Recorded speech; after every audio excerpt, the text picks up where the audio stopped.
हाँ सर। अरे मेरा यहाँ पर रिकॉर्डर पड़ा था, कहाँ है? सर वो तो मैंने बाकी सामान के साथ आपकी गाड़ी में रख दिया है। गाड़ी में रख दिया? ठीक है, जाओ। जी सर। प्रिंसिपल सर शायद पहले से ही परेशान थे, इसीलिए इतना चिल्ला गए। उनसे मिलकर उन्हें शांति से समझाती हूँ, शायद मान जाए।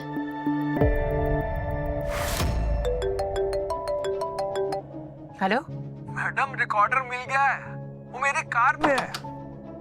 मैं आपको गारंटी दे रहा हूँ कि चंद्रकांत की और सरू की पूरी रिकॉर्डिंग उस रिकॉर्डर में हो गई है। तो टाइम वेस्ट मत करो और जल्दी मेरे पास ले आओ।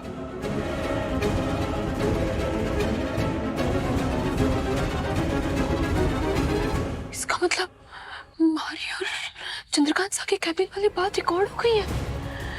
अगर वो रिकॉर्डिंग किसी के हाथ में लगी तो सच सामने आ जाएगा। सबको पता चल जाएगा कि मैं चंद्रकांत सा की बेटी ना हूँ, उस घर की असली वारिस ना हूँ।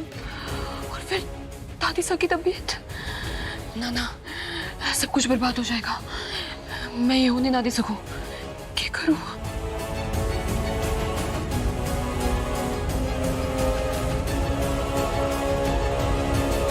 अरे आप चिंता मत कीजिए, मैं 2 मिनट में लेके आया।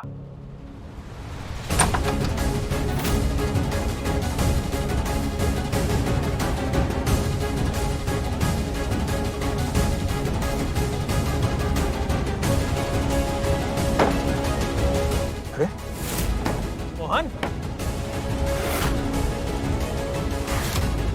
सरू, सरू, इस सरू ने ही बंद किया होगा। अरे कोई है क्या इधर? सरू, दरवाजा खोलो।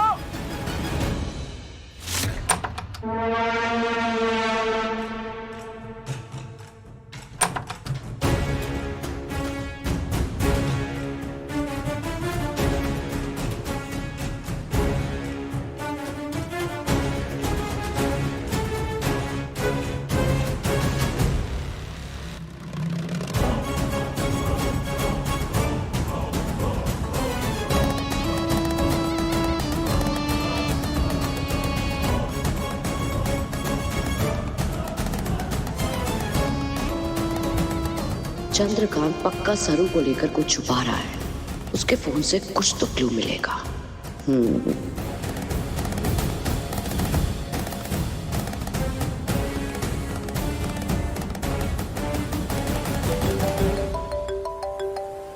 सरू का फोन।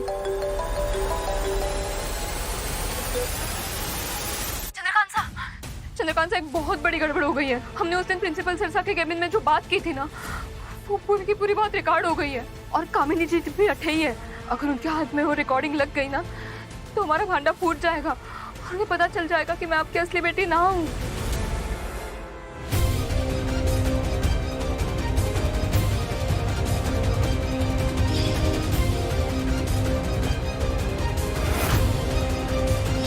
मेरी परमिशन के बगैर मेरा फोन कैसे लिया तुमने?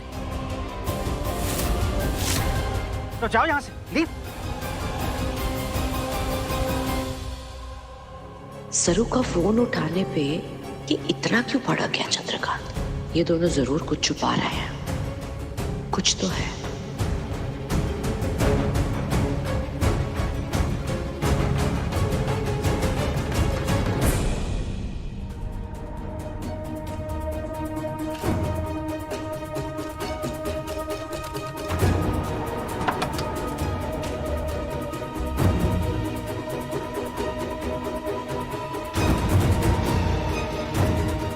स्वरूप बेटा, जब तक मेरी आवाज ना सुनो फोन पे कुछ बोला मत करो। तो थैंक गॉड मैं सही टाइम पे आ गया और मैंने उर्मिला के हाथ से फोन छीन लिया, वरना उसे सब कुछ पता चल जाता। अब बताओ पूरी बात क्या है? चंद्रकांत साहब, हमने उस दिन जो बात की थी ना, उसकी रिकॉर्डिंग प्रिंसिपल सर की कार में है। फिलहाल तो मैंने उन्हें एक कमरे में बंद करके रखा हुआ है, लेकिन ज्यादा देर तक रोक ना पाऊंगी। प्रिंसिपल सर वो रिकॉर्डिंग कामिनी जी को देने ही वाले थे। अगर उनके हाथ में वो रिकॉर्डिंग लग गई तो हम फंस जाएंगे, उन्हें सब कुछ पता चल जाएगा। नहीं सरू, ऐसा नहीं हो सकता। अगर ऐसा हुआ तो माँ पापा की विरासत गलत हाथों में चली जाएगी और माँ ये सदमा बर्दाश्त नहीं कर पाएगी, वो जीते जी मर जाएगी। हमें कामिनी से ये राज छुपाना होगा, चाहे कुछ भी करना पड़े।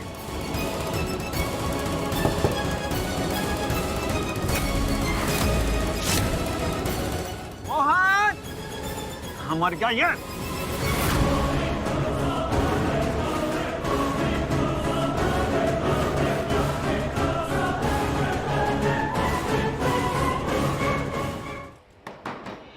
मोहन, अरे दरवाजा खोलो।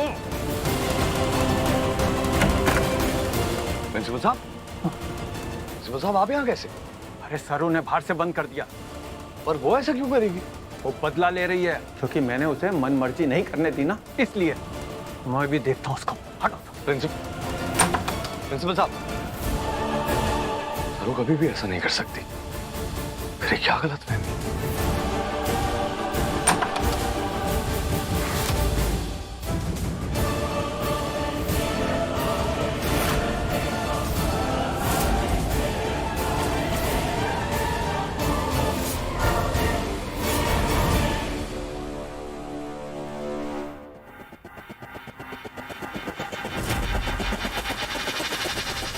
चंद्रकांत साहब, ये रिकॉर्डर तो गाड़ी की सीट पे ही है। हाँ तो जल्दी से निकालो उसे।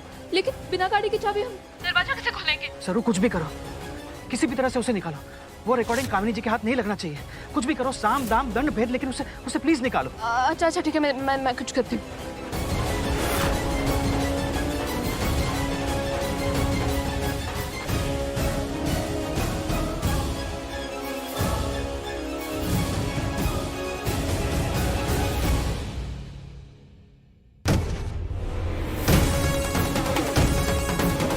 प्रिंसिपल सर की कार की विंडो तोड़ दी है।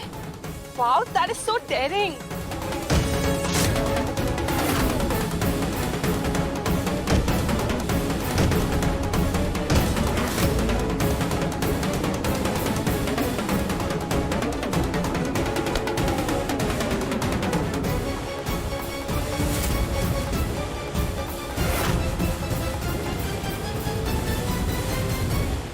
चंद्रकांत साहब, गाड़ी की कांच ना टूट रही है। अरे कुछ भी करो, लेकिन तुम्हारी असलियत का सबूत किसी के हाथ नहीं लगना चाहिए।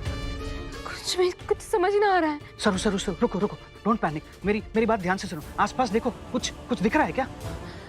चंद्रकांत साहब, वो कचरे का डब्बा, छाता, केरोसिन का डब्बा और कुछ सामान पड़ा हुआ है। और एक काम करो सरू, केरोसिन लो और जला दो कार को। कार जला दूं? हाँ, जला दो कार को। अब क्या कह रहे हैं? कार कैसे चला दूं मैं? सोचने का टाइम नहीं। अगर वो रिकॉर्डिंग कामिनी जी के हाथ लग गई तो बजाज परिवार बर्बाद हो जाएगा। सरू देखो, ये रिकॉर्डिंग कामिनी जी के हाथ नहीं लगनी चाहिए, वरना माँ जीते जी मर जाएगी। सरू प्लीज ले लो केरोसिन और जला दो कार को, जला दो। ना ना ना ना ना। सरू,